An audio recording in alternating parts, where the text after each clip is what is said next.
This is Channing Thomas, the Natural, and you're listening to the State of Pro Wrestling.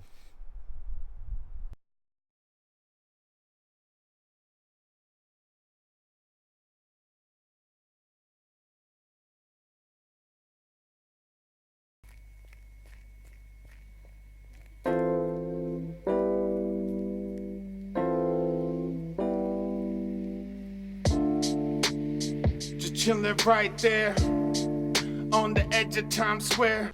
All right, this is John Fredrickson, State of Pro Wrestling.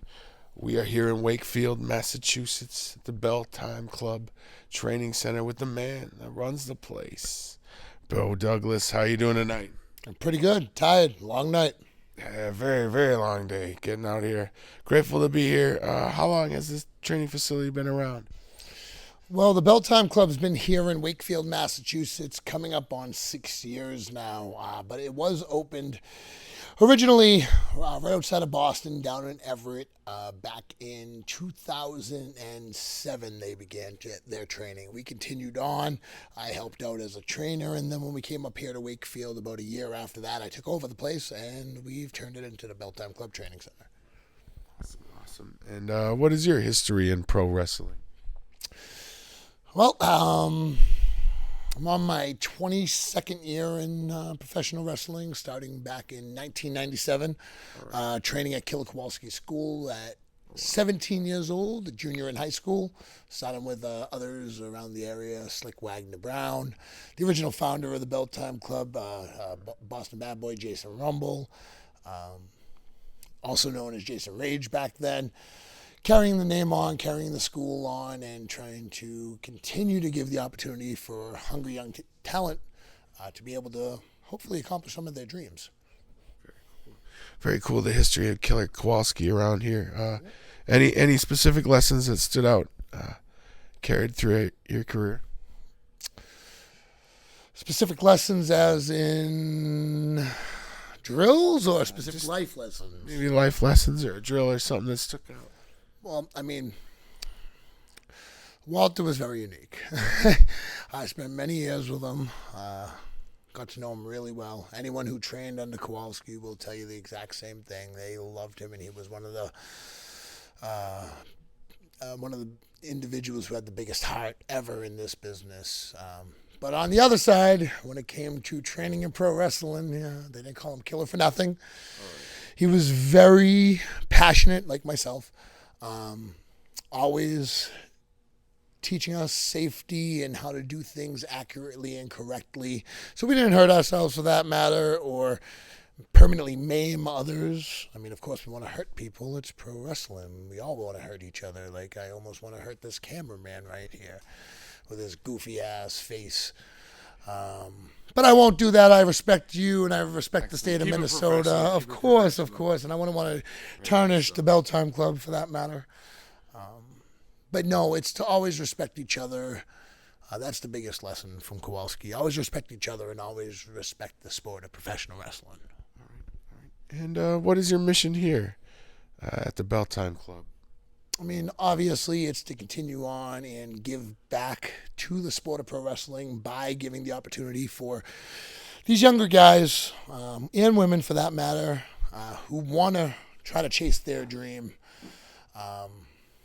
Want to give them the opportunity to try to do so. At least give them a platform to build a strong foundation and hopefully be able to accomplish their dreams if they continue to work hard. I mean, this is one of those businesses that many will tell you, you get what you put in. You want to make it, you got to do everything in your power to be able to do so. If you're only farting around, showing up once a month and pretending to be a pro wrestler, well, that's all you're going to end up doing.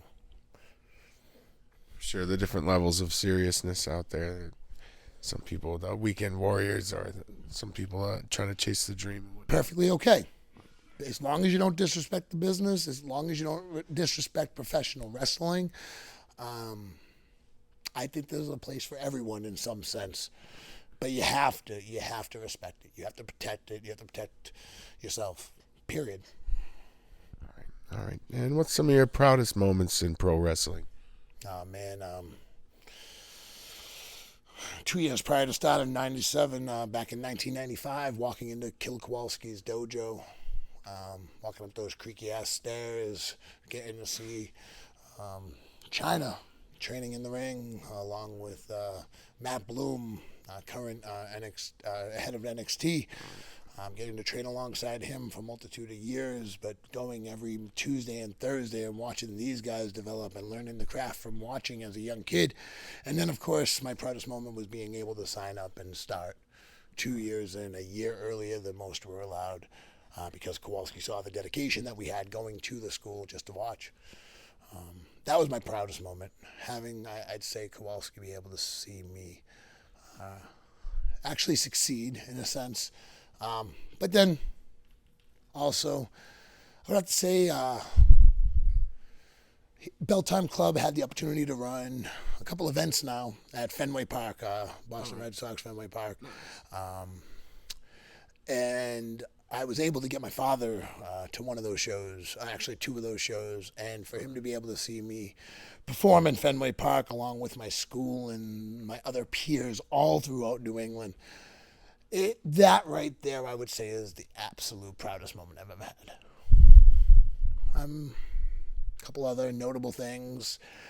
Seeing my students on TV, seeing people I had my hands on when it comes to training or even coming up in the business with, seeing them succeed, seeing some of my younger guys now having the opportunity to travel around the world, go to different countries.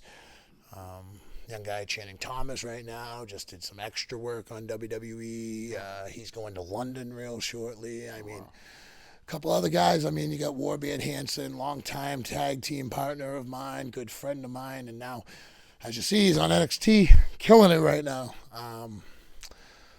It's just that certain sense of pride is being able to see people that wanted something and that you believed in actually succeed. It's actually that's pretty notable. Beautiful, beautiful. Yeah, that real life impact of pro wrestling, to see somebody chasing their dreams and be able to accomplish those things or create those special moments. What we're all about in State of Pro Wrestling is that real life impact of pro wrestling. So very cool to hear that echoes of that. Any words for anybody who might be looking to get into pro wrestling? Be ready. Be ready, because you don't know what you're getting in for. What you're getting into, I should say. Take your time. Learn the craft the right way. Make sure that you're doing everything that you need to do. Take care of your body. Take care of your mind. Take care of your life. Have some equal balance. And really do research.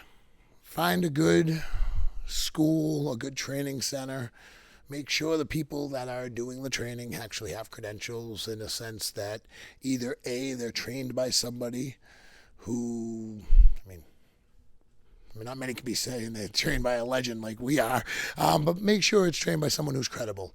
Make sure that the people that are training you are trained by people who have actually been to the show, people who understand what it takes. I mean, I'm not going to say that there's not some good schools out there with people who haven't done much. I mean, myself, in 22 years, I put in a lot of work, but I haven't done as much as I should have. And that's one of the things I try to teach my students, for that matter, is what to do compared to what not to do. Luckily, I do have the lineage and the foundation provided by a legend. But there are schools out there as well that have credible people right now that have been on television. They are people who are in the show right now. They are the ones that really need the attention. So just be smart. There's a lot of scam artists out there that'll just take your money. Just know what you're getting into before you do anything, for that matter. Yeah, very serious business to step through these ropes. Always the most respect to everybody does that. Put their body on the line for our entertainment and everything. I don't know, who was one of your favorite wrestlers growing up? There's a bunch. Of course, growing up, right off the bat, growing up in a sense that, I mean, of course, everyone loved Hulk Hogan. Everyone loved Macho Man. But then, of course, really understanding wrestling and watching wrestling and then becoming a little bit more than just a little fanboy and thinking I actually understood and becoming a teenager and actually preteen for that matter. People like Bret Hart, people like British Bulldog. Love the showmanship of people like Shawn Michaels, Eddie Guerrero. That was more my teen years anyways, but some of these guys now, I don't think they had the appreciation of some of these true technicians or people who put in as much as they have. I know back in the day it was very common for people to be doing this for 20 years before they even got a look and signed, and now you have people getting looked and signed into contracts that have been doing it for a year or two. The difference now is they have their own training facility. If you want the WWE, they'll be able to train you to the way they want to train you. If you have Ring of Honor has the dojo. Multiple dojos for that matter. New Japan has their own dojo. So now it's more so just understanding what you're getting into again and actually just doing what you got to do. Very cool, very cool. Any last words for the fans out there?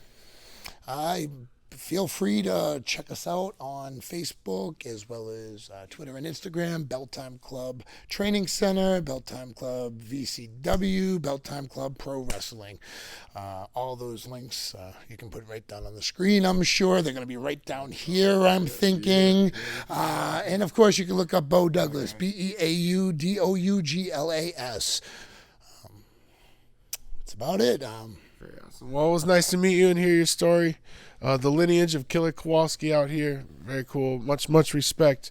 Thanks for letting me be a guest here tonight. I hope you guys are the best moving forward, man. Hey, welcome to the Trend Zone. All right, man. Thank you.